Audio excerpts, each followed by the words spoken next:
Assalamualaikum warahmatullahi wabarakatuh. Horas Majua-Jua. Jumpa kembali dengan saya, pemimpin redaksi harian Tribun Medan dan tribunmedan.com dalam acara spesial kita Ngopi Sore.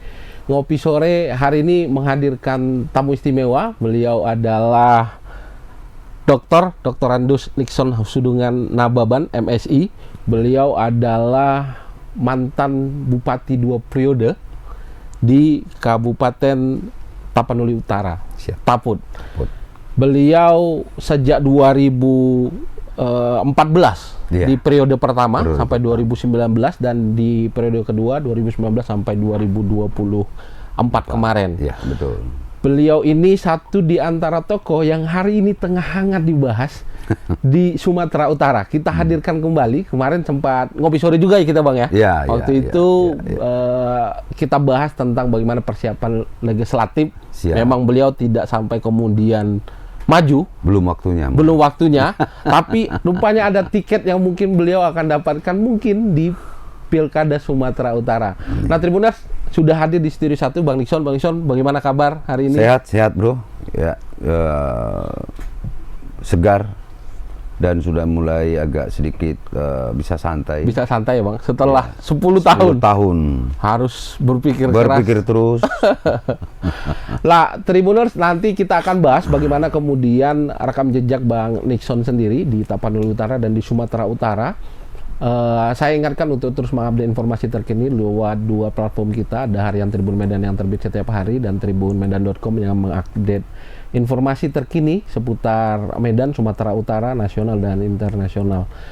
Bang Nixon, tentu biasanya orang yang terus bergerak 10 tahun melayani masyarakat, tiba-tiba harus off dulu istirahat, akan terasa beda tuh Bang. Biasanya yang setiap hari jadwalnya saya bisa bayangkan sejak pagi sampai malam mungkin harus beraktivitas. Jam 2 pagi. Sampai jam 2 pagi. Kita tidur jam 3 pagi lah kalau udah di rumah dinas itu. Pastikan pola hidupnya terasa beda itu Bang. Iya. Yang biasanya betul. Interaksi terus dengan kegiatan pemerintahan hari ini harus dan masyarakat. Walaupun Bang Nixon ini juga Ketua DPC PDI Perjuangan di Tapanuli Utara ya Bang ya. Tentu itu juga mengharuskan menggiat Bang ya melakukan proses. Kemarin kita bagaimana kemudian ada pileg di sana, lalu ada pilpres juga di sana. Nah, apa yang paling terasa Bang dari 10 tahun bertugas kemudian harus istirahat lah istilahnya ini Bang ya. Dan sebentar lagi mungkin akan berjuang kembali. Ya, jadi pemirsa Tribun, terima kasih sudah menonton acara ini. Terima kasih juga bro. 10 tahun itu memang bisa dibilang sangat melelahkan ya.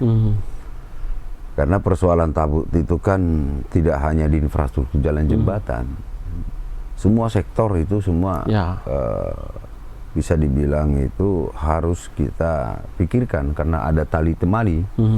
Contoh misalnya kalau jalan bagus tapi petani tidak ada mekanisasi, ya toh, kemudian juga pupuknya tidak kita pikirkan juga, kemudian juga irigasinya, belum lagi masalah kesehatan, masalah pendidikan, bedah rumah, macam-macam, ya. Jadi belum lagi perilaku katakan sebagian masyarakat, kemudian juga perilaku ASN yang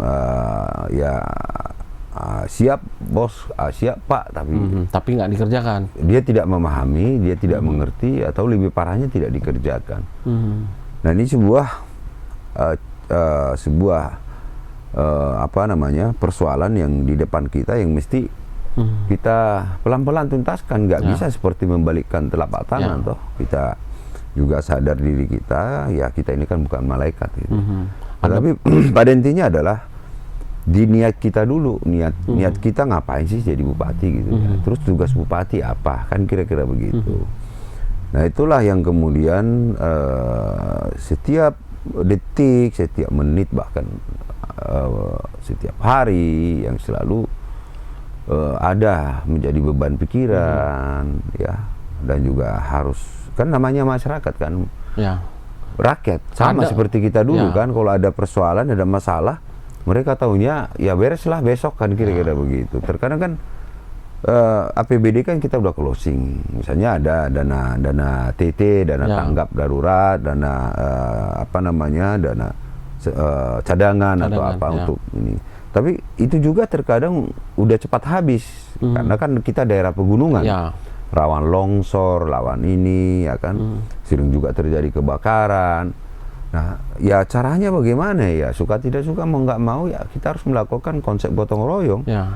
Dan saya sebagai bupati juga tidak seberapa penghasilan yang saya dapat, ya tetap juga jadi harus melakukan gotong royong karena harus dimulai dari kita.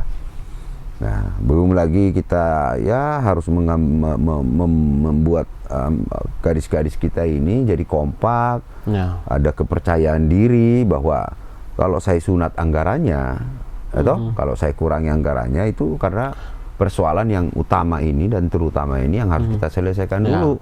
Karena itu berkaitan langsung untuk peningkatan ekonomi masyarakat. Memang 10 tahun itu ya melelahkan. Melelahkan Bang ya. Kadang karena nomor handphone saya ini tidak pernah ganti.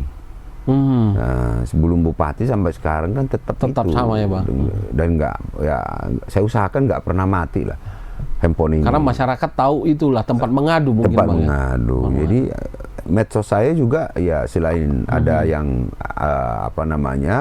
admin, saya juga ikut admin. Jadi kadang-kadang pengaduan-pengaduan di situ dari desa-desa, baik pribadi-pribadi itu kan selalu ada masuk di situ ya Bang. Itu juga kan kalau baca WA itu satu hari itu bisa sampai 1000 gitu. Maka saking banyak. Iya, kita di inbox juga. Tapi Bang Nixon oke juga ya, 10 tahun lebih nggak ganti nomor telepon itu banyak yang ngintip itu Bang. Ya, ya pastilah. Pastilah ya. Tapi apa yang perlu ditakutkan ketika kita melayani dengan benar ya Bang? Betul. Tentu aparat penegak hukum punya, ya kita tahu lah aparat penegak hukum pasti melihat bagaimana perilaku kepala daerah. Iya. Bisa lulus 10 tahun. Betul. Tanpa ada masalah. Betul. Di penegak hukum kan di itu juga. Di penegak hukum ini kan yang penting buat mereka itu sebenarnya tidak ada mens area. Mens area maksudnya gini. Kita membuat sebuah program dan kebijakan, ya toh. Ada indikasi itu untuk kepentingan pribadi dan kelompok. Yang kedua ada markup dan disengaja di markup. Nah kemudian ada temuan katakan dari inspektorat atau apa. Kemudian kita sebagai kepala daerah tutup mata. Nah, itu sudah mens area. Nah, tapi kalau ada temuan pengaduan masyarakat, itu saya langsung perintahkan Dinas Teknis dan Inspektorat untuk turun, selesaikan masalah ini. Kalau memang vendor, pihak ketiga bermasalah, ya udah, sanksi. suruh TGR, bikin sanksi. Nah, itu yang paling penting. Bagaimana cara kan Bang? Dan yang tadi itu mensrea yang Bang bilang, itu ya kan, bagaimana kemudian si kepala daerah juga tidak cawe-cawe di situ kan gitu Bang. Itu intinya di situ. Sunat anggaran sini bukan untuk masyarakat tapi untuk pribadi, itu yang masalah. Contoh misalnya ya angkat honor katanya, diangkat, tapi rupanya untuk melamar honor itu ada harus keluar uang. Bayar. Ya, pungli lah maksudnya. Contoh misalnya ya udah TTP tahun depan naik ya kan, tapi TTP itu harus setor sekian. Itu kan udah mens area. Kemudian ada katakan project itu ya udah satuan harga ya kan, segini aja buat, tapi nanti bilang pihak ketiga ya kan, kayak gitu-gitu. Kan 10 tahun seingat saya Abang juga mencanangkan clean government. Clean government. Bagaimana kemudian di 10 tahun itu Abang meyakinkan si kepala-kepala dinas ini? Tentu Bang, dari sekian kepala dinas pasti adalah yang agak-agak lain misalnya. Periode pertama begitu, 1, 2 tahun, 3 tahun itu ya masih saya bilang tidak kompak, dalam arti belum memahami. Sebenarnya anggaran ini kan terbatas, nggak bisa saya bagi-bagi. Nah, langkah pertama yang saya lakukan adalah saya bawa semua tidur di desa itu. Ya, jalan kaki saya ajak. Kadis-kadis ini? Naik sepeda motor saya ajak. Biar mereka menyadari bahwa kehidupan di desa itu sangat menyedihkan. Padahal dia punya potensi alam yang luar biasa untuk kehidupan mereka. Biar mereka rasakan. Artinya abang ajak langsung biar dia menyelami langsung. Menyelami langsung. Nah, yang kedua, penyadaran secara persuasif bahwa ini anggaran kita terbatas. Dan kalau kita bagi-bagi, maka persoalan utama di Tapang Utara tidak akan selesai. Tidak ada yang akan bisa kita berikan kepada masyarakat. Dan saya selalu mengatakan kepada mereka, kalau jalan ini semua rusak, yang kemudian kalian lewat di jalan itu, apalagi pakai plat merah, kalian akan diteriaki. Apa nggak malu kan bang? Gitu? Malu kita, saya bilang. Nah itu. Yang ketiga juga, ya saya mengangkat mereka jadi pejabat, saya nggak ada minta uang. Nah yang keempat, saya selalu mulai dari saya sebagai bupati. Ketika kita membahas anggaran, semua dinas kan meminta anggaran. Ya, tentu mereka punya program yang harus. Saya punya program ini, program ini. Nah, ketika menyampaikan program-programnya itu kan saya harus melakukan review dong. Ya. Artinya saya harus melakukan bertanya itu mau kemana, dampaknya ke masyarakat apa. Ya. Nah, kalau tidak langsung bersentuhan dengan dampak masyarakat kaitan di misi, visi misi, udahlah, ya kan? Kamu duduk manis dulu di situ, siapkan, bukalah dulu apa saja anggaran di kementerian itu. Nanti kau bikinlah surat saya ke menteri, nanti audiensi ke menteri. Barangkali ada dak di sana yang bisa kita ambil gitu ya, bang. Ya. Barangkali ada bantuan barang yang bisa dibantu ke kita. Bikin surat. Jadi kalau kamu nggak bikin surat, ya udah siapa aja nonjok, kan kira-kira begitu. Artinya dari tahun pertama saya jadi bupati itu, kita itu sudah melaksanakan rasionalisasi, refocusing dan efektivitas anggaran, efisiensi anggaran. 4 hal ini. Rasionalisasi, refocusing, efektivitas anggaran, dan efisiensi anggaran. Ini saya sudah lakukan. Ya kan? Jadi program-program yang tidak menyentuh ke masyarakat ya mending dicoret lah. Gitu. Ya, tidak langsung dengan hubungan dengan misi. Contoh misal, memang ada berkaitan dengan contoh misi kita, tujuan wisata. Nah, menurut saya tujuan wisata itu akan berhasil kalau memang infrastruktur jalan jembatan juga sudah memenuhi. Ya, dan ajas secara moral keadilan juga ke masyarakat kan letaknya di situ. Saya Dinas Pariwisata itu bertanya kepada saya, mengajukan anggaran ke saya, mau buat spot wisata begini, kegiatan wisata begini. Pertanyaan saya itu kau buat begitu, dampaknya bagaimana? Kau minta anggaran misalnya 20 miliar. Nah sekarang yang masyarakat yang datang ke tempat wisata saya kasih berapa orang? Saya bilang, ya 2.000 orang, itu per tahun. Tiketnya berapa di sana? 2.000. Nah kalau kau kalikan itu 2.000 kali 2.000 orang itu tadi masuk 1 tahun kali 2.000 perak, itu berarti hanya 400 juta. Ya. Kau minta tadi anggaran berapa? 20 miliar. 40 juta kalikan dulu 5 tahun. Aku bilang, kan cuma 2 miliar. Ya. Kau minta 20 miliar. Kemana ini sisanya kan gitu ya? Bukan. Kalau dengan anggaran terbatas, kemudian kita membangun sebuah objek yang hasilnya 5 tapi tahun tidak menghasilkan. Ya saya untuk apa kan gitu? Untuk apa? Mending kita alihkan ke program yang lebih mengena kemana sana. Misalnya pengadaan mekanisasi pertanian, perbaikan jembatan, perbaikan jalan, atau bangun pustu, atau bangun puskesmas. Nah, saya kasih pengertian itu. Dan memang awalnya memang banyak juga itu anggaran kami mana Pak, anggaran kami cuma sekian Pak. Ya saya mulai coba buka anggaran di saya dulu sebagai bupati, buka anggaran situ. Lah itu nggak perlu itu kayaknya beli sofa itu. Itu kan baru tahun lalu beli sofa. Tahun lalu saya habiskan anggaran berapa rupanya bupati? Ya 1 juta misal, 1 juta. Terus kenapa kau tambah jadi 1.100.000? Padahal orang saya habis 1 juta. Udah itu potong itu. Nah setelah saya lakukan terhadap diri saya, akhirnya Pak Wakil ke bawah kan mau mengikut semua ya, mengikut semua gitu loh.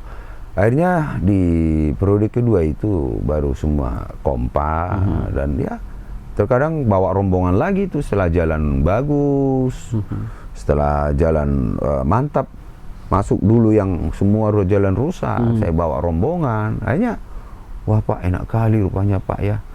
Karena ada juga dinas-dinas yang selalu tidak perlu harus saya bawa, paling sekali setahun waktu rusak-rusaknya jalan itu selalu memang tak boleh absen. Harus ikut semua. Nah setelah belakangan yang paling saya bawa ke desa-desa itu yang pertanian, Perkim, PU, kesehatan, pendidikan. Nah itu paling itu aja yang apa ya Bang, layanan dasar lah. Layanan dasar. Nah setelah itu saya bawa misalnya kayak tahun 2022 betul. Saya bawa semua rombongan itu nginap di desa. Bagaimana kemudian cara biar mereka peka ya Bang, langsung melihat apa sih kebutuhan masyarakat kita di sana. Iya gitu. Jadi di dalam programnya juga tidak mengawang-awang, langsung menyentuh ke kebutuhan masyarakat ya Bang. Nah setelah 2 periode kan ini masa istirahat lah Bang, sebelum berjuang kembali kan kira-kira. Nah di masa Abang setelah paripurna jabatan 2 periode sebagai bupati ini, tentu kan tadi nomor telepon nggak pernah ganti. Ya. Masih nggak keluh kesah disampaikan masyarakat? Masih ada. Disampaikan ASN kita, mau ASN tingkat pelayanan dasar sampai ke kepala dinas mungkin kan masih menjabat, ada yang mungkin masih menjabat kan Bang, atau masih berkarya mereka. Nah, masih nggak masuk keluhan, curhatan gitu Bang? Kalau dari ASN sih paling rindu, kangen katanya, bercanda-bercanda, ya kan? Dan memang tabiat saya sebagai pemimpin itu kalau lagi rapat serius. Habis rapat ayo kita bercanda. Ya, kan kadang seumuran kita toh, ada juga di atas umur kita toh. Artinya kan dalam manajemen kepemimpinan itu juga nggak usah lah kita ini sok-sok otoriter lah, sok-sok jangan terlalu ya kan? sok paten lah kata orang Medan. Paten lah ya kan, paten padahal juga nyolong-nyolong, munafik ya, udahlah ya kan. Kalau memang sudah ada catatan buruk gitu-gitu ya sudahlah, nggak usah lah terlalu ini kan ya kan. Aja kita ya ngobrol santai, bercanda-canda begitu. Mungkin mereka kangen, tapi dari masyarakat ada 1-2 ya kayak longsor ya, mereka masih kontak lagi ya Bang. Pak begini ya kan. Ada juga yang apa namanya itu soal Alsintan Pak. Waktu itu kan Bapak katanya tahun ini kami dapat, Bapak udah disposisi, tolonglah Pak kami dapat kelompok taninya, masih ada itu. Tapi saya tetap capture permohonan saya kirim ke Kadis. Ya, saya kirim, tapi bukan lagi sifatnya saya perintah sebagai bupati, tidak. Saya cuma begitu mohonnya coba dilihat lagi sampaikan ke PJ-mu agar ini bisa dibantu gitu loh ya. Hanya sebatas itulah sebenarnya. Bang Nixon ini kalau saya lihat di profil ada seperti anugerah apa Bang ya, Kanjeng Pangeran Raden Aryo. Ya. Ini orang Batak tapi dapat. Ini gimana ceritanya ini Bang? Ada Kanjeng Pangeran Raden Aryo ini. Ya. Jadi dari Kerajaan Solo, Surakarta itu, saya kan alumni Jogja ya. Oh, oke. 5 tahun di sana. Kemudian setelah jadi bupati, saya dapat undangan untuk menerima penghargaan. Gelar. Waktu itu penghargaannya masih ini Kanjeng Raden Tumenggung. Tumenggung itu sekelas bupati lah. Bupati. Kalau di zaman kerajaan dulu di sana. Dan nama di belakang Darmonagoro. Jadi kalau Darmonagoro itu. Ya, Darmonagoro ya Bang. Itu nama belakang itu kayak kita orang Batak marga itu dasarnya harus dari doa-doa. Ini siapa nih yang cocok nama? Nah rupanya nama yang cocok dari doa-doa para sesepuh lah di sana. sesepuh raja di sana itu Darmonagoro, yang artinya mendarma baktikan dirinya untuk negara. Nah, setelah dapat Kanjeng Raden Tumenggung, kemudian tahun berikutnya 2 tahun apa berapa itu dipanggil lagi untuk dikasih gelar Kanjeng Raden Aryo. Kanjeng Pangeran Raden Aryo ya Bang. Tumenggung masih tetap ada Tumenggungnya. Oke. Tetap Darmonagoro nggak berubah. Kemudian berikutnya tahun-tahun berikutnya dipanggil lagi untuk mendapatkan penghargaan gelar KRA, Kanjeng Raden Aryo. Ya. Tumenggungnya hilang. Tumenggungnya hilang. Nah, gitu. Jadi KRA ini sebenarnya di sana itu sudah sekelas panglima, kira-kira begitulah. Nah, Darmonagoro tetap melekat. Nah, terakhir 2022 kalau nggak salah diangkat lagi, itu sudah penghargaan tertinggi Kanjeng Pangeran Aryo. Oke sih. Artinya putra dari raja. Seperti itu. Itu memang dasarnya mungkin pengabdian ya Bang ya? Pengabdian kepada masyarakat ya. Mereka juga kan harus lihat rekam jejak si orang pemimpin itu layak tidak gitu loh. Pengabdiannya juga kepada masyarakat seperti apa gitu. Tidaklah mereka mempertaruhkan marwah daripada sebuah kesultanan gitu ya, Bang, keraton itu ya terhadap orang-orang yang mungkin barangkali tidak punya pengabdian kepada masyarakat. Kapasitas dan kapabilitasnya mungkin Bang ya. Ya. Bang Nixon, ini 2 bulan terakhir ini sudah mulai pasca selesai Pilpres dan Pileg, kita mulai menapaki lagi Bang menjelang pelaksanaan pilkada serentak. Termasuk di wilayah Sumatera Utara. Nah, dari perkembangan informasi hari ini, nama Bang Nixon ini menjadi satu di antara tokoh yang digadang-gadang untuk menjadi calon gubernur Sumatera Utara.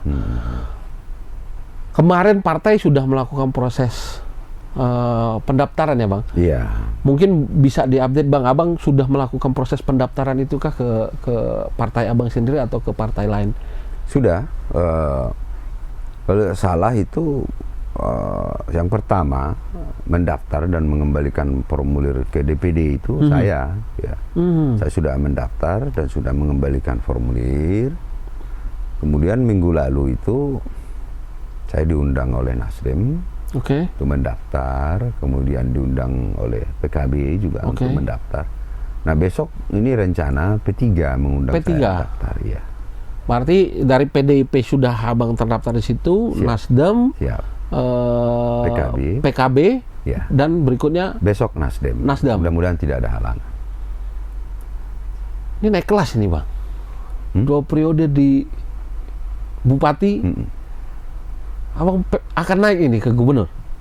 Ya, kalau secara pribadi Abang bagaimana mempersiapkan ini? Kalau sudah Tribun mengatakan, ya saya pertanggungjawabkan aja. Kalau rakyat sudah mendukung, ya, dan Ibu Ketua Umum juga memberikan izin kepada saya akan pertanggungjawabkan. Saya akan maju. Nah, PDIP ini kan punya karakteristik yang terus dipertahankan Bang, bahwa PDIP akan selalu mendukung, mengusung kader mereka langsung. Ya. Nah, sejauh ini mungkin bagaimana kemudian, kan Abang juga ketua DPC PDI Perjuangan kan di Tapanuli Utara sana. Pernah pengurus DPD di DKI. Dan pengurus DPD DKI. Nah, memang Tribuners Bang Nixon ini memulai karir politiknya di Jakarta Bang ya. Di Jakarta di PDI Perjuangan Jakarta, dan beliau di wawancara, nanti boleh dibuka wawancara saya sebelumnya dengan Bang Nixon. Di situ ada bagaimana jejak karir Bang Nixon di kepartaian. Justru besarnya di Jakarta Bang ya. Besarnya Jakarta. Dari pengurus sana bahkan gitu, dan beliau adalah Soekarnois sejati lah ini. Anak ideologinya Bung Karno. Jadi kita bangga dengan itu. Ya, dan hari ini sudah 4 partai paling tidak yang Abang kemudian sudah mendaftar. Peta politik kita kan masih dinamis nih Bang, masih keputusan mungkin di PDIP ada di tingkat Ibu Ketua Umum. Sudah adakah Bang kemudian pembicaraan di tingkat DPP, atau mungkin sudah update dari pengurus DPP, atau bagaimana Bang perkembangan sampai hari ini? Ya, kalau pembicaraan dipanggil khusus terkait ini secara pribadi itu belum ya. Tapi kita pernah diundang semua rapat 2 minggu lalu oleh Ibu Ketua Umum. Situ hadir para kepala daerah yang mau melanjut lagi 2 periode, dan juga wakil kepala daerah yang mau lanjut 2 periode. Nah, cuman saya diundang di situ, kapasitasnya saya lihat kok saya ini sudah habis jabatan diundang gitu loh. Ya. Nah, tentu itu ini menjadi sebuah spirit semangat buat saya. Ya barangkali saya diundang di situ mendengar arahan Ketua Umum seperti apa ketika saya mungkin memetakan tentang Tapal Utara dan Sumatera Utara seperti itu. Artinya sudah ada lampu hijau sebenarnya ini, Bang. Ya, Yang diundang, yang lain mau periode kedua, yang bupati atau wakil bupati. Lah abang kan nggak bisa periode kedua ini.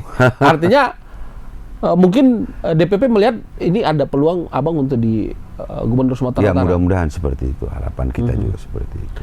Nah bang, dari peta perkembangan hari ini kan kita lihat beberapa partai juga belum menentukan, bang. Memang ada surat-surat tugas apalah ya, penunjukan lah gitu ya. Ya ada yang sudah kemarin kita zoom DPD dengan DPP bahwa yang tingkat 2 yang perolehan kursinya nambah itu otomatis sudah mendapatkan surat tugas.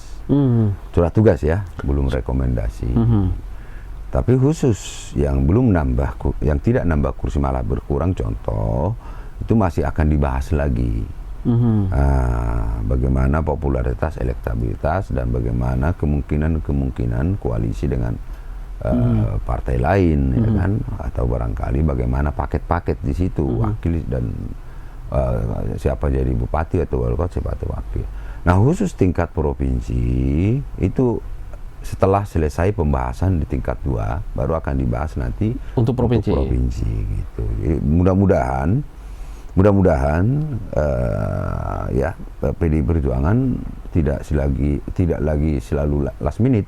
Nah, kalau bisa harapan kita dan sejak itu awal juga, sudah ya, menunjuk ya bang. Ya, dan itu saya lihat juga Ibu Ketua Umum, Pak Sekjen juga, dan DPP juga arahnya juga akan mempercepat semua yang namanya surat tugas dan rekomendasi.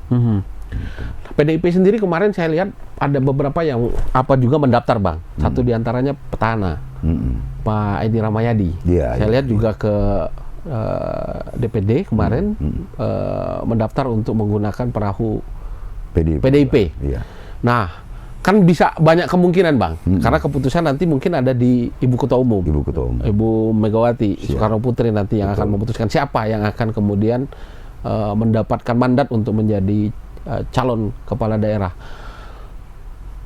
Katakan tadi abang ditunjuk untuk kemudian bertarung sebagai kepala daerah, clear. Berarti abang yang akan menjadi calon gubernur dari PDIP. Betul. Dan PDIP kan mesti berkoalisi ya bang ya? Enggak, bisa mengusung sendiri. Bisa.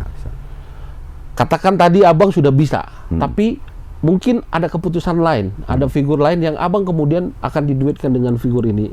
Secara pribadi bagaimana abang melihat kesiapan? Kalau itu sudah perintah dari Ketua Umum, kita sebagai kader harus siap gerak, harus siap melaksanakan perintah itu.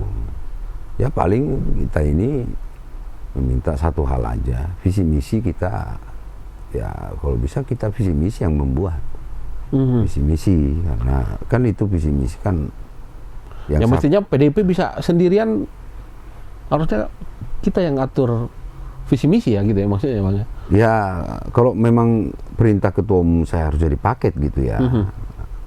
Jadi kalau nomor 1 udah otomatis misal itu visi misi saya akan buat sendiri seperti visi misi di Tapal Utara, tinggal menambahkan soal kelautan kan, maritim. Kan. Kalau pertanian dan lain sebagainya kan sama aja dengan Taput kan. Tinggal kelautan ini seperti apa ya, gimana kelautan kita ini kita kembalikan natural seperti wisata, seperti di Labuan Bajo atau di Raja Ampat. Artinya nelayan hidup dan juga wisatanya hidup. Karena kita punya apa namanya tipikal yang sama sebenarnya. Tipikal yang sama. Nah gitu. Jadi kalaupun harus paket nantinya, abang berharap visi misi PDIP yang harus. Ya, menyusun PDIP yang nyusun, ya kalau bisa saya pribadi yang nyusun. Gitu loh. Jadi sehingga mohon maaf aja nih, ya, kalau wakil itu kan hanya mewakili. Ya. Tidak ada kewenangan diatur di undang-undang. Itu kewenangan penuh di undang. Tak mungkin ada dua. Kecuali dikasih mandat sama si kepala daerah kan gitu Bang ya. Ya, nggak mungkin ada 2 hari mata kemah, itu juga salah toh. Nah, tapi pentingnya visi misi ini adalah mengawal kebijakan itu. Karena kalau menang kepala daerah itu kan itu jadi perda. Ya. Dan juga harus menjadi peraturan gubernur. Nah, ketika visi misi itu tidak sesuai dengan apa yang dialami masyarakat dan tidak tepat untuk masyarakat ya. yang malukan saya, tentu kan beban moral buat saya. Ya. Nah itu, nah seandainya kan ini Ya, kan. ini kan seandainya. Gitu. Yang mungkin secara logika akan terjadi kan begitu Bang. Abang ditunjuk langsung sebagai calon gubernur atau PDIP memilih memaketkan. Ada paket yang kemudian harus. Dan bahkan kalaupun tidak ke saya rekomendasi itu, ya saya tetap ikut perintah. Saya tetap tegak lurus seperti itu. PDIP sejati ini Bang Nixon ini. Tegak lurus ya Bang. Tegak lurus kita. Bang, tentu ngomong soal program tadi. 10 tahun di Taput tentu Abang sudah hatam lah soal perkebunan, pertanian, bagaimana mengelola daerah di wilayah perbukitan dan pegunungan. Siap. Saya lihat beberapa hari terakhir ini udah mulai main-main ke pesisir ini. Pesisir, betul. Kemarin ke Belawan, informasi yang saya terima Bang. Nelayan, ya. Lah, tentu ada perbedaan tipikal bagaimana kemudian mengelola masyarakat Bang. Masyarakat di pegunungan agak sejuk, mungkin temperamennya agak landai gitu kan, atau yang di masyarakat perairan mungkin agak panas, agak berkeringat aja. Berkeringat gitu. Lah kalau dari sisi potensi ini tentu Abang sebagai kepala daerah 2 periode di Tapanuli Utara kan tetap memonitor bagaimana sih perkembangan Sumatera Utara hari ini. Ya. Lah, apa sih sebenarnya Bang yang dibutuhkan masyarakat Sumatera Utara ini? Yang mungkin nanti akan Abang tuangkan dalam visi misi itu. Ini bicara yang dibutuhkan ya.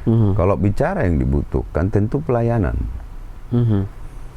Pelayanan masyarakat yang harus optimal di semua bidang, semua sektor.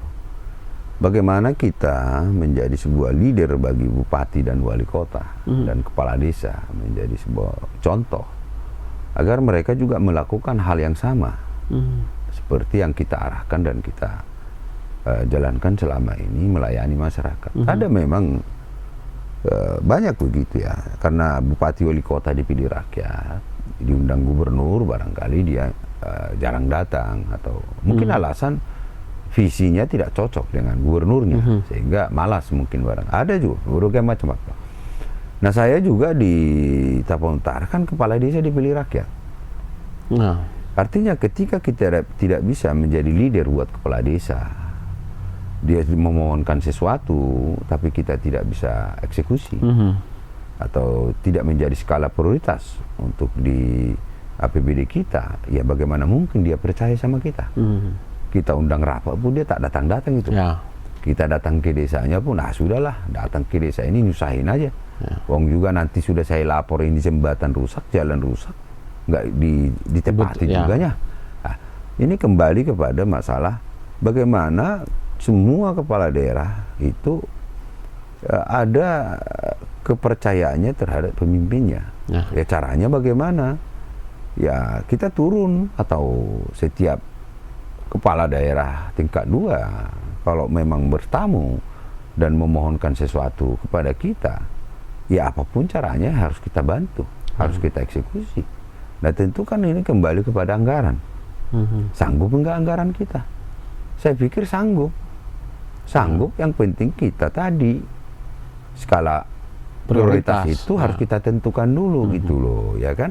Nah kalau tidak berkaitan dengan skala prioritas permohonan ini akan bisa kita jelaskan dengan baik-baik. Katakan skala prioritas ini ternyata banyak ini masalah, misalnya jalan provinsi sudah sekian ribu kilo nih yang rusak, misalnya seluruh Sumatera Utara. Anggaran kita sudah refocusing nih, sudah kita rasionalisasi. Ternyata ketemunya angka untuk Dinas PU hanya sekian nih, padahal udah kita tambah nih dari anggaran normatif, kita tambah lagi dari rasionalisasi, Rasionalisasi, refocusing, ternyata kurang mengeksekusi total volume yang diinginkan oleh para kepala daerah. Kan bisa tetap kita eksekusi volumenya tidak sebesar itu. Yang penting kita kerjakan gitu loh. Mereka minta 10 kilo karena terbatas anggaran. 5 kilo dulu. Atau prioritasnya jalan itu sudah rusak sangat parah gitu loh. Karena itu ada kategori nanti. Ya. Sangat parah, ya kan, parah masih bisa dilalui. Kan ada kategori nanti akan dibuat. Sampai ke mantap gitu kan Bang. Nah, sampai ke mantap. Karena ada nanti mungkin juga akan kita buat itu pembangunan itu ya berbasis data. Data presisi kita akan buat ya, artinya sistem drone juga. Kita bisa lihat, kita pantau apa betul jalan di Asahan sama jalan yang di Simalungun ini sama-sama rusak katanya.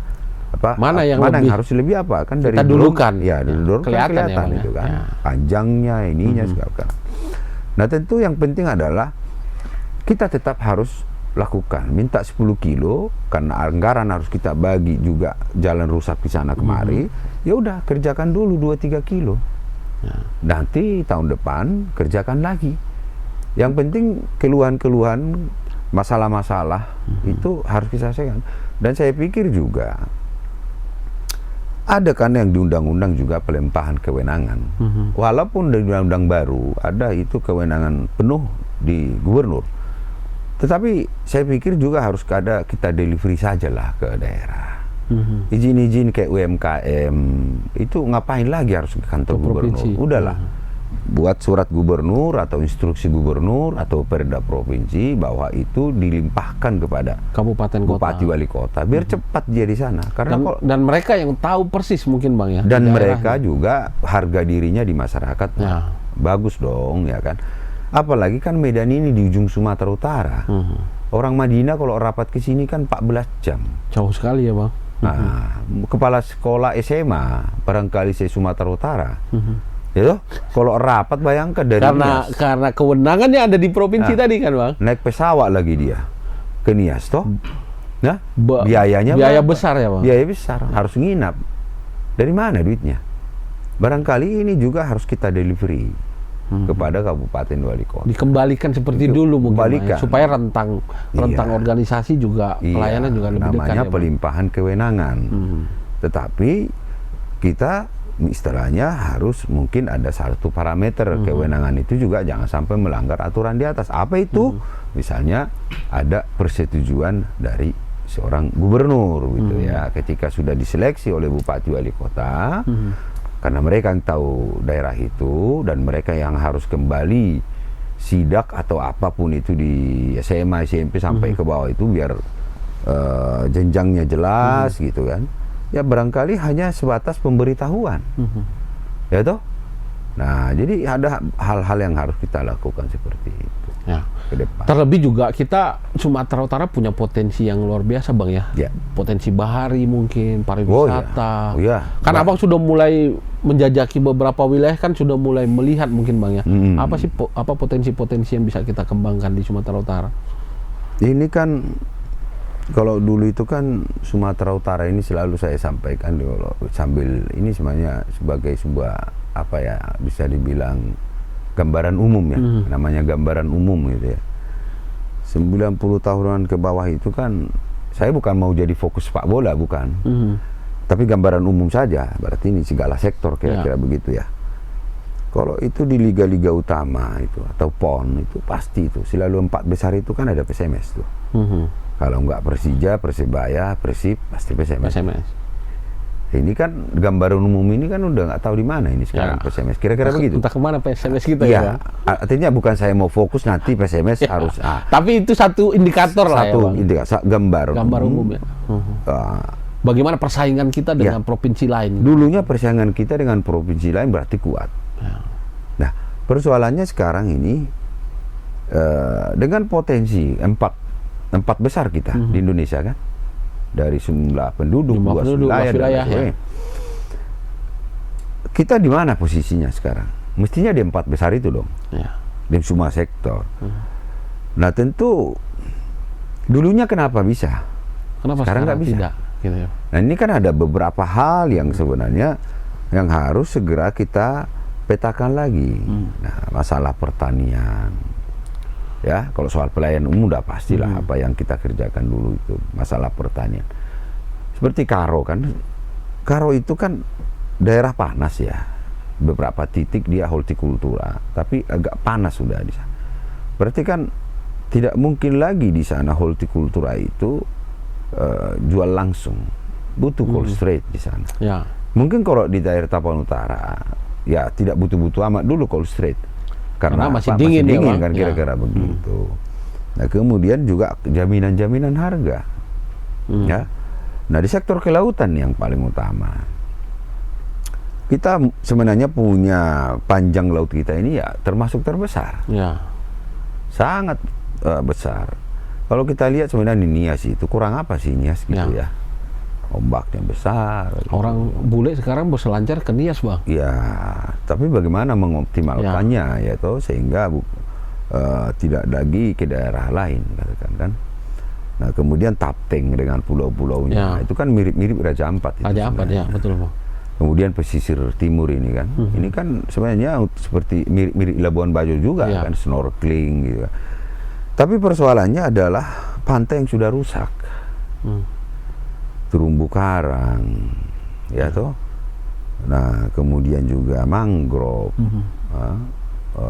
makau ya namanya ya. Itu kekayaan hayati yang di pantai kita itu kan sudah hancur. Akibat ya mohon maaf juga kita juga yang buat itu toh. Nah, kalau kita lihat di Raja Ampat itu coba ya. Kita bisa lihat ikan itu. Ikannya berenang kelihatan gitu. Berenang kelihatan itu. Kita ngiler juga gak? Aduh enak kali karena saya hobi mancing gitu. Ini bisa dipilih kan mana yang mau kita pancing. Mana kita mau pancing. Tapi mereka bilang nggak bisa kakak. Kakak tidak bisa di sini mancing kakak. Kalau mancing kakak di sana ada tempat lain. Di sini khusus untuk snorkeling aja untuk melihat saja gitu. Ini harus kami jaga pantai kami. Artinya kesadaran ya bang. Kesadaran, dan kesadaran itu identik juga dengan kecerdasan menurut saya. Kecerdasan yang positif. Karena dia melindungi tempat dia sendiri di situ. Jadi ada saya belajar kelautan ke sana. Karena kalau saya ke Tapteng sering mancing ikan, nggak dapat ikan. Entah kemana ikannya. Ya sudah habis dibawa terumbu karang atau apa kan, yang tinggal dibuat besi-besi tua biar ada ikan di situ. Nah, kemudian saya juga ke Batubara, daerah sekitar situ juga untuk mancing. Ya hanya di pulau yang terpencil itu yang bisa snorkeling. Lebihnya pantai itu kan aduh kotornya minta ampun. Kampung nelayan lagi itu. Saya udah ke sana. Sampah di mana-mana. SD cuma 1. Pelayanan kesehatan hanya pustu. Kemudian rumah-rumah di situ menyambung rumah-rumah jalan utama yang hanya 1 meter dari kayu. Padahal mereka itu suplai ikan ke kita. Ya, orang Medan makan ikan dari sana ya, Bang? Ya, kalau mereka berhenti jadi nelayan, ini ikan ini bisa harganya selangit nih. Ya toh, kalau nunggu dari dampaknya besarnya, pesisir timur sana, itu berjam-jam. Ya kan? Mereka mestinya diwongkan, bahasa Indonesianya diwongkan itu apa ya? Dimanusiakan lah. Masa itu dari kayu-kayu itu pun sudah bolong-bolong semua. Kalau lansia jalan kaki malam-malam nggak ada penerangan, kemudian kayunya sudah hancur, jatuh hangut, gimana ini? Ya kesehatan masyarakat di sana kan. Artinya memang masih ada titik-titik yang termarginalkan tadi. Termarginalkan. Nah tinggal bisa nggak ya itu ya kita kembalikan kembali, bisa. Kan ada ilmu tentang ada banyak itu, program yang mungkin bisa ada replanting tuh, menanam kembali terumbu karang, mangrove dan nah kita buat misalnya, tapi harus ada perdanya, perda provinsinya sampai perda kabupaten kota. Nah akademisi kita libatkan, para pecinta lingkungan kita libatkan. Jadi kalau semua stakeholder terkait itu kita libatkan kan kuat ini barang, ya kan? Bukan tidak mungkin kita bisa mengembalikan ini natural ekosistem ya, Bang. Ekosistem itu wisata bahari, jadi nelayan bisa hidup dengan dari ikan, tapi juga bisa menjadi pelaku wisata, gitu loh. Misalnya ya saat tidak zaman tidak musimnya ikan, ada pendapatan lagi ngantar wisatawan untuk snorkeling di sana, snorkeling di sini, kan kira-kira begitu. Ya kita punya Danau Toba. Kita punya agrowisata di Karo, Kita punya wisata agro juga di Humbang, Hasundutan, di Dairi, sampai kepada Tapan Utara, ke Toba. Dan kita punya juga wisata alam di Tabaksel sana itu. Pegunungannya, hutannya, hutan harangan, ya kan? Ya. Sama yang namanya itu savana yang kayak di Afrika itu, Ya. lupa saya namanya. Ada di Tapsel itu. Tinggal mengembangkan itu toh. Nah, kemudian juga kita punya pusat-pusat kuliner. Ya. Pusat-pusat perbelanjaan, ya kan? Sebenarnya long stay para wisatawan itu bisa tahunan di Sumatera Utara ini, bisa.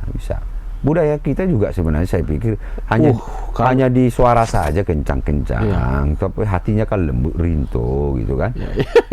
Kalau adil ke semua masyarakat kita dan terbuka, ya saya pikir Tuhan akan hadir di tengah-tengah pemerintah dan masyarakat, bagaimana kekompakan itu bisa terwujud. Soal ada 1-2, kalau istilah kita ini Judas, ya itu sudah memang dari dulu ada itu. Ya. Yang haters itu sampai apapun kita bikin pun di depan rumahnya hokmik, udah Tetap nggak betul kita ya, Bang? Semua nggak betul itu. Kita layani bagaimanapun tetap nggak betul. Tak betul itu. Karena jiwanya mungkin. Memang manusia banyak juga dilahirkan seperti itu dan ada seperti itu kan. Mungkin untuk penyeimbang juga mereka hadir itu, Bang. Ya, nggak juga sebenarnya. Kalau kita lihat totalitas dari masyarakat, ya kita lihat ada negara liberal ya seperti Amerika. Inggris, Australia, itu negara makmur, negara sejahtera. Jarang-jarang juga yang di sana jadi orang-orang di Indonesia ini. Kadang kalau mengkritik sesuatu itu tidak lagi dasarnya tidak dasarnya memberikan masukan, pendapat, tapi sudah membunuh karakter ya, Bang. Membunuh karakter dan hujatan. Nah, itu kalau kita lihat lagi di China, ya, di Jepang, wah, lagu kebangsaannya aja dikumandangkan, itu semua kegiatan berhenti. Sudah sikap sempurna mereka. Sempurna. Nah gitu kan. Nah artinya Indonesia ini gimana ini sebenarnya gitu loh. Ya, ada juga udah kuliah dia. Coba sebutkan Pancasila. Nggak hafal juga dia. Kadang sila pertama jadi sila ketiga. Terbalik-balik dia. Balik-balik. Nah, hal-hal seperti itu kan juga sebenarnya juga menjadi PR kita ya, Bang, karena bangsa ini. dengan leadership tadi soal kepemimpinan mengelola sebuah daerah.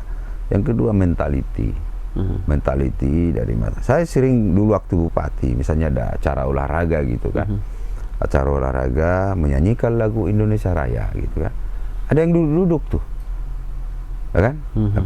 Rata-rata milenial nih duduk aja dia.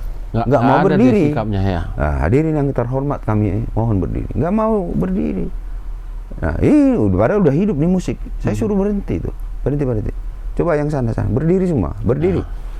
Ada itu yang malas-malasan berdiri. Karena kalau kita biarkan nggak akan berubah dia, Bang. Nggak akan berubah. Ya, kita suruh berdiri, udah berdiri, tapi ada yang tangannya begini, ada yang tangannya begini. Saya bilang sikap sempurna. Kalau nggak keluar dari ruangan, saya bilang. Ya. Nah, hal seperti itu juga harus kita lakukan. Jadi tidak hanya sekedar kita itu sebenarnya, tapi menyampaikan itu juga harus elegan. Dengan cara yang bagus. Nah, setelah kita ngomong itu, habis menyanyikan lagu Indonesia Raya, sambil sambutan, agak kita sentil sedikit di situ. Ya. Kalau bukan kita lagi yang menghargai lagu kebangsaan, apalagi orang luar, saya bilang. Nah, akhirnya kan tidak menjadi membangkitkan sebuah, dia juga tidak merasa tidak ada luka di hatinya, kira-kira begitu. Terus menarik perbincangan dengan Bang Nixon di Ngopi Sore ini, Bang. Tapi ini informasi terbaru. Kemarin ini boleh nggak, Min? Boleh, Bang. Ini Ngopi Sore, saya kelupaan Tribuners. Mestinya saya sungguhkan. Saya buat saya. Silakan, Bang. Saya tuan rumah ini. Iya. Ini namanya kopi ini Tribun. Ngopi Sore kok kopinya nggak keluar ini. Nah, Bang Nixon tadi menyambung. Kemarin ibu, istrinya Bang Nixon maju di mendaftar. Sebenarnya beliau sudah menang di legislatif. Berapa suara kemarin, Bang? Berapa ya? Lebih dari 50.000 suara. 50.000 terbesar di dapilnya lah. Nah, belakangan informasi terbaru Ibu juga mendaftar ini untuk calon Bupati Tapanuli Utara. Tapanuli Utara. Ya. Sudah mendaftar? Sudah mendaftar ke PDI Perjuangan, kemudian diundang mendaftar oleh PKB, Nasdem, Hanura,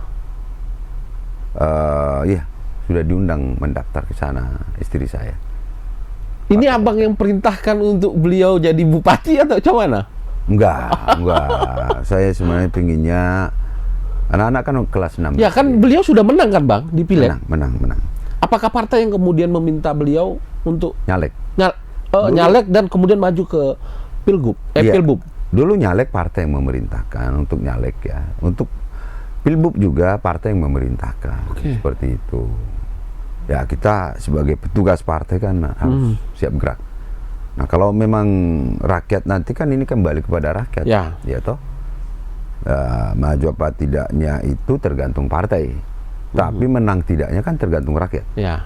Nah, saya kalau memang istri saya menang, tentu apa yang saya kerjakan. Saya sudah mulai 10 tahun yang abang sudah mulai jalankan itu pasti akan dilanjutkan lah. Pasti akan. Dan saya yakin beliau mampu untuk itu. Saya yakin karena ya, tentu, saya tahulah. Ya kan? Tentu mampu, apalagi ada abang yang sudah meletakkan dasar pembangunan di sana kan. Iya, dan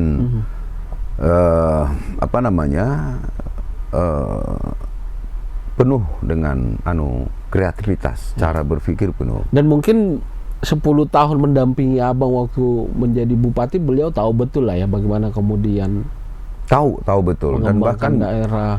Banyak hal-hal yang di luar ekspektasi saya juga diberikan saran-saran kepada saya. Nah, dulu waktu 2015 istri saya menyarankan ke saya bagaimana membuat itu lansia itu punya perkumpulan. Jadi kita waktu itu ya udah dibuatlah yang namanya, saya kasih anggaran di dinas kesehatan untuk bikin program lansia. Jadi berobat gratis, senam lansia, dan memberikan susu bubur gitu loh. Dia kayak program posyandu tapi ini untuk lansia gitu. Untuk lansia. Jadi kan menurut istri saya itu kalau lansia itu di dapur terus, karena mungkin mama saya juga udah lansia toh, di dapur terus kan ya cepat stres lah kan gitu. Bukan nambah umur, malah mengurangi umur. Karena stres mungkin bang ya. Dengan ada kegiatan dia di luar, si lansia ini bisa berkumpul, bisa bersosialisasi, ngobrol ya toh, kemudian cek kesehatannya rutin oleh dinas kesehatan, kan usia mereka bisa nambah lah kira-kira begitu. Nah juga urusan UMKM. Ya mungkin mama ini yang lebih paham ya bang, istri yang mungkin ada sentuhan-sentuhan kayak bikin kayak ulus lah terutama ya. Ulus itu didesain untuk jadi vision gitu ya. Kemudian juga bagaimana hasil bumi kita dihilirisasi sehingga bisa menjadi makanan kayak coklat gitu ya, keripik-keripik dan lain sebagainya gitu loh. Ya kreativitasnya ada. Dan ya sudahlah, saya dan istri siap berkorban untuk melayani masyarakat. Itu ya. Kalau lihat dari sisi lebih tenang hidup dan menjaga anak-anak, sebenarnya lebih enak di provinsi. Di legislatif provinsi sudah aman ya ini bang. Tapi mungkin ada orang yang dilahirkan untuk mengabdi mungkin bang ya. Ya. Mungkin begitu ya bang. Rencana hidupnya dari Tuhan itu ya udah kok harus. Memang ada satu melayani sampai kok jadi dinasti, haus kekuasaan. Ya saya pikir itu dinasti itu kan tidak ada, karena one man one vote, kan rakyat yang memilih. Ya tadi yang mungkin abang sampaikan, ketika partai kemudian memberikan peluang dan kesempatan. Betul. Tapi kan rakyat juga yang kemudian memutuskan. Betul. Dia memilih atau kembali tidak. Memutuskan kan gitu kan. Nah kemudian kalau ada suami istri kok takut satu jadi ada semua satu suami loh. Kalau misal Tuhan mengizinkan dua-duanya, apakah selama saya jadi bupati tidak melaksanakan tugas dengan baik? Ya sedapat mungkin kan saya sudah melaksanakan tugas dengan baik. Nah kalau misal Tuhan mengizinkan partai juga setuju, Masyarakat juga masyarakat memberikan- mendukung, dan Tuhan setuju mendukung meridoi lagi. meridoi, ya toh. Saya di sini, istri di sana, kan juga persoalan yang selama ini ditaput yang Ya. belum saya tuntaskan secara maksimal, kan bisa saya Bisa bantu, dilanjutkan. saya backup dari sini gitu. Justru percepatan pembangunan. Nah, kalau misalnya ada orang takut mengatakan itu, menurut saya ya mohon dipikirkan matang-matang lah kata-kata itu gitu loh. Intinya adalah kita ingin membangun kok. Kalau mau cari kaya udah nggak usah jadi kepala daerah lah, udah cari pengusaha Jadi lah pengusaha kalau mau lah, jadi udah kaya. pasti ya. Kalau mengabdi iya gitu loh. Nah, seperti itu. Tribuners, saya informasikan lagi untuk mengupdate informasi terkini dari dua platform kami, Harian Tribun Medan yang terbit setiap hari dan tribunmedan.com yang mengupdate informasi terkini detik per detik dan menit per menit. Bang Nixon, Ya, sudah panjang obrolan kita. Kita berharap ada kepala daerah yang punya program, punya visi misi untuk kemakmuran masyarakat nantinya. Amin. Kalaupun Mudah-mudahan. nanti Bang Nixon dikasih jalan dari partai dan dikehendaki oleh masyarakat, kemudian diridhoi sama Tuhan, tentu nggak akan kemana, Bang. betul. Sudah jalannya itu. Mungkin Tribuners dan kami Tribun Medan mengharap Bang Nixon bisa menjaga tadi apa yang kemudian Bang Nixon sudah rencanakan untuk kemakmuran masyarakat. Yang biasanya bisa masyarakat. berubah itu umur itu 40 tahun ke bawah. Berubah karakter. Berubah karakter ya. Tapi itu kan orang psikologi Iya. kan, bro. Setelah itu dia sudah. Kalau sudah umur 40 tahun ke atas, karakter itu nggak bisa berubah. Itulah karakternya. Dan tapi kita juga yakin, Bang, masyarakat tentu tidak akan salah memilih pemimpin karena salah memilih pemimpin 5 tahun kita juga merugi, Bang. Wah, itu. Saya selalu bilang begini, Bang, sama teman-teman, sama Tribuners, bahwa lihat rekam jejak selama orang itu memimpin, Iya. apa yang kita dapat, kemajuan apa yang kita rasakan, Betul di situ kita akan putuskan. Dan Kita kemudian memilih apa atau tidak. gagasan dan idenya? Idenya ke untuk depan. kemajuan masyarakat kita. Ya. Bang, sebelum mengakhiri ngopi sore kita hari ini, mungkin ada pesan yang mau Abang sampaikan kepada masyarakat di Sumatera Utara atau di tempat Abang 10 tahun mengabdi kemarin. Silakan, Bang. Ya, tentu kepada masyarakat Tapanuli Utara, yang pertama saya sampaikan terima kasih atas kebersamaan kita 10 tahun ini, bahwa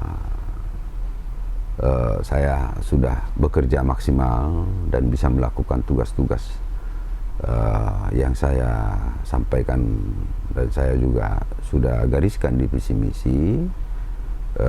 Itu juga berkat saudara-saudara, doa saudara-saudara, kekompakan, kesabaran saudara-saudara, dan dia tidak ada yang bisa tuntas dalam pembangunan. Semua butuh waktu, semua butuh proses, dan saya yakin itu bisa akan berjalan dengan baik seiring dengan waktu. Yang penting kita punya kesabaran ya, dan tetap harus berdoa kepada Tuhan bahwa tiada yang mustahil bagi Tuhan ya. Yang kedua, mungkin ada selama ini saya dalam memimpin di Tapanuli Utara, mungkin ada mata, telinga, atau sikap, bahkan kata-kata yang menyinggung perasaan saudara-saudara, keluarga saya, keluarga masyarakat Tapanuli Utara, mohon saya dimaafkan. Dan kemudian di pilkada ini Tapanuli Utara, saya titip satu hal. Saya 2 periode menang jadi bupati di Tapanuli Utara. Karakter politik demokrasi saya sudah membuat di Tapanuli Utara sebagai pelopor barangkali di Indonesia, bahwa kekuatan uang bisa kalah hanya dengan kekuatan spirit kita, visi, figur. Periode pertama saya menang tidak bagi-bagi uang. Periode kedua juga saya bisa menang, kalian saudara-saudara dukung, tidak bagi-bagi uang. Saya harap juga di pilkada bulan 11 ini pilihlah orang yang sudah melakukan karya dan juga punya ide, punya gagasan. Jangan memilih karena uang. Karena kalau kita memilih karena uang, itu ibarat kita sudah menjual harga diri kita. Dan kita tidak mungkin bisa menuntut apapun. Dan Tuhan akan marah kalau kita menuntut sesuatu apapun kepada pemimpin tersebut karena kita sudah dibayar. Maka jangan mau terima uang untuk memilih seseorang. Kalaupun karena terpaksa karena kehidupan, ya sudahlah, terima uangnya tapi jangan pilih orangnya. Ya.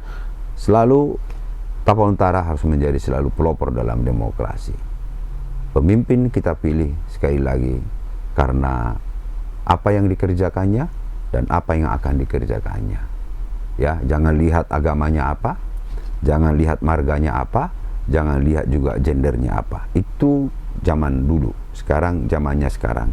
Siapa yang mau dan mengabdi untuk masyarakat, itu yang harus saudara-saudara pilih. Dan jangan lagi terjadi seperti pilkada-pilkada sebelumnya, ya, selalu terjadi demo, selalu terjadi kerusuhan. Ingat satu hal, kita ini adalah orang Batak, kita dikasih leluhur kita adat orang Batak, Hitado Sonari, Hitado Sogot, Hitado Haduan. Jaga betul itu, kita bersaudara semua. Terkadang tidak langsung sebagai tetangga, tidak langsung sebagai satu marga, tidak langsung di arisan atau di tempat ibadah, tetapi kadang di pesta. Terkadang kita duduk sebagai boru, terkadang kita duduk sebagai ula-ula. Dan kita tidak tahu suatu saat anak-anak kita menjalin hubungan dan menikah, dan bisa tidak terjadi pernikahan kalau hati sudah terluka akibat pesta demokrasi. Maka dijaga betul. Berbeda pilihan, silahkan berbeda pilihan. Tetapi ingat satu hal, ketika saudara-saudara di medsos, komentar saudara-saudara di medsos, pertanggungjawabkan dengan baik, dengan dalil-dalil yang baik. Sehingga apa? Anda, kita semua ini anak Niraja, boru Niraja. Buktikan itu dari sikap, tindakan, dan kata-kata saudara-saudara. Nah, terkait Sumatera Utara, kita ini masyarakat heterogen. Sumatera Utara dengan berbagai suku dan agama, dan selisih mayoritas di dalam militer itu sangat kecil, tidak seperti di daerah lain, sangat besar. Sumatera Utara selisih paling 5%, 10%. Artinya yang saya masukkan di situ adalah ketika toleransi antar suku dan agama di Sumatera Utara terganggu, percaya yang satu hal yang saya harus sampaikan kepada kita semua, Indonesia ini akan bubar. Sumatera Utara harus menjaga Indonesia. Sumatera Utara harus menjaga NKRI. Bukan negara menjaga Sumatera Utara, tapi Sumatera Utara lah yang menjaga NKRI. Karena tinggal kita ini, Sumatera Utara, ikon toleransi itu sebenarnya sih. Nah, dalam hal konteks pemilihan kepala daerah, saya juga berpesan, mari kita pilih pemimpin yang punya gagasan, yang punya ide, ya, dan punya karya, dan paling utama adil kepada semua suku dan agama yang ada di Sumatera Utara. Dasarnya adalah keadilan.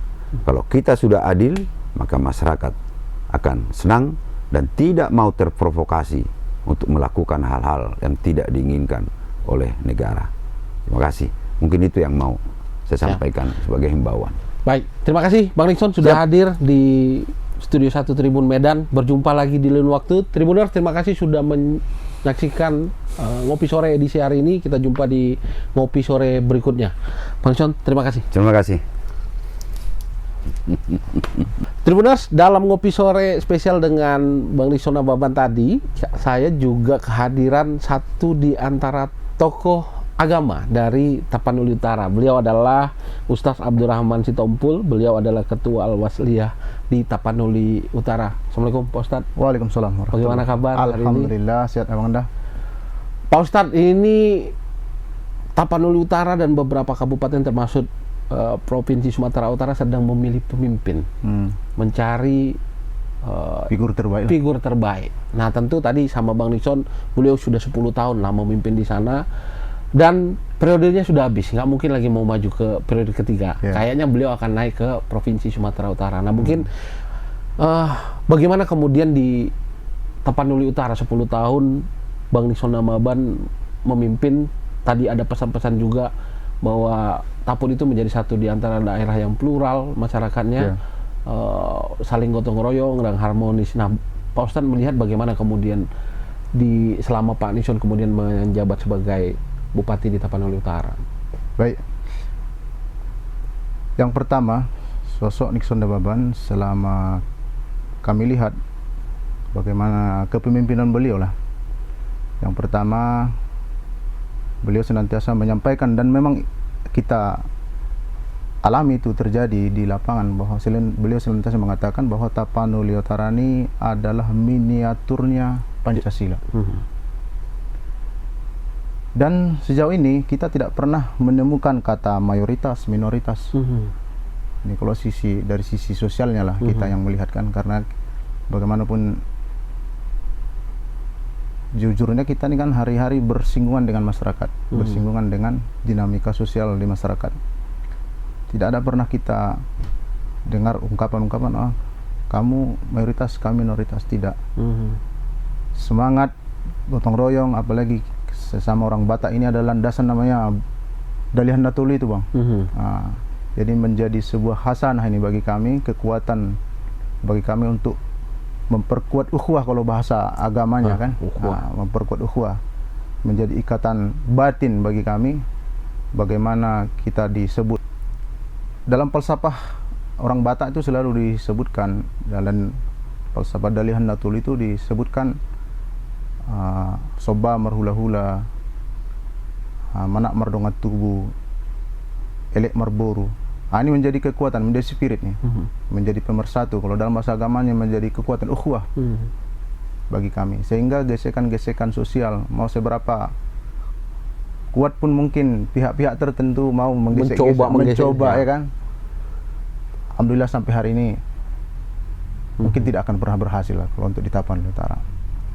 Dan pola kepemimpinan Bapak Nixon memang cenderung beliau ini ya dengan gayanya welcome saja, mau kapan saja bertamu, mau dari golongan saja, agama mana silahkan saja. Bahkan kebiasaan ini mungkin ya kalau diminta kita maunya jika ada pemimpin yang seperti beliau inilah, ya kan. Kadang bertamu jam 1, jam 2 malam pun ya welcome saja, terima. Itu kebiasaan unik beliau yang mungkin tidak dimiliki pemimpin yang lain. Lalu bagaimana dengan teman-teman Al-Wasliyah kemudian bisa eksis di sana, Bang? Bagaimana kemudian kita kan punya sekolah, kita punya pengajian, bagaimana kemudian di sana? Saya rasa bukan hanya Wasliyah, Bang.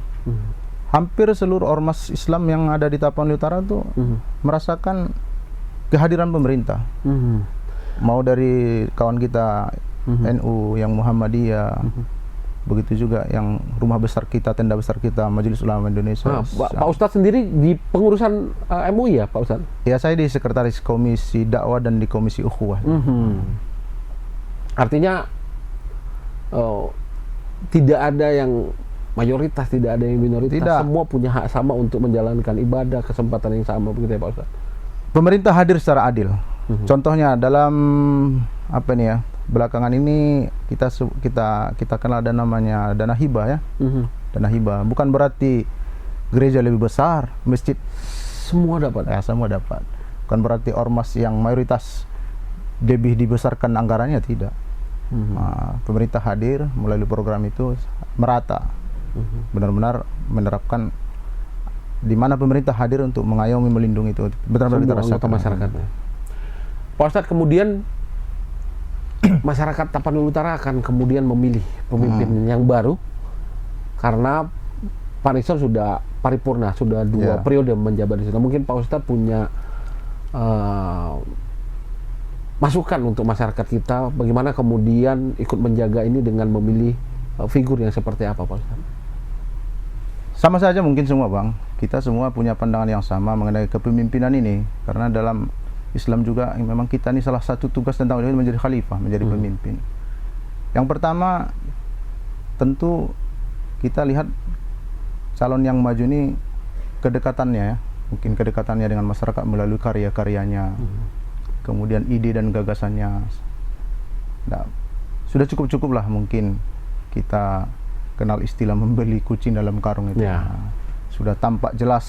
Kalau bahasa Batak mengatakan songonidahan talak di balangan katanya kan. Sudah nampak jelas, kita lihat gagasannya, idenya, tak ada lagi yang harus ditutup-tutupi. Apalagi zaman sekarang ini keterbukaan informasi ini, saya rasa semua figur layak semua untuk kita kuliti, kita lihat.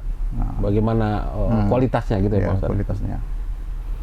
Kemudian kalau untuk Tapanuli Utara kayaknya sudah mulai nampak ya gambaran-gambarannya beberapa kandidat mungkin mau maju. Saya rasa semua mereka ini adalah putra-putri terbaik Tapanuli Utara, anak bangsa yang memang setelah menyiapkan dirinya untuk mendedikasikan kehidupannya untuk membawa kemajuan di Tapanuli Utara. Tapi satu hal yang penting, bagaimana hendaknya calon-calon kepala daerah, pemimpin-pemimpin kita ini adalah orang-orang yang memang siap hadir di tengah masyarakat, mengabdikan kehidupannya, kalau boleh tanpa pamrih lah mungkin ya kan. Dan merangkul semua pihak. Merangkul semua pihak sebagaimana yang telah dilakukan Pak Nixon selama ini. Jangan malah mundur ke belakang lagi, ya kan. Dan itu harapan kita. Dan tidak usah kita mau dipecah-pecah. Itu gitu harus kita sepakati itu. Bukan hanya di Tapanuli Utara, Sumatera Utara, bahkan Indonesia secara umum ya kan.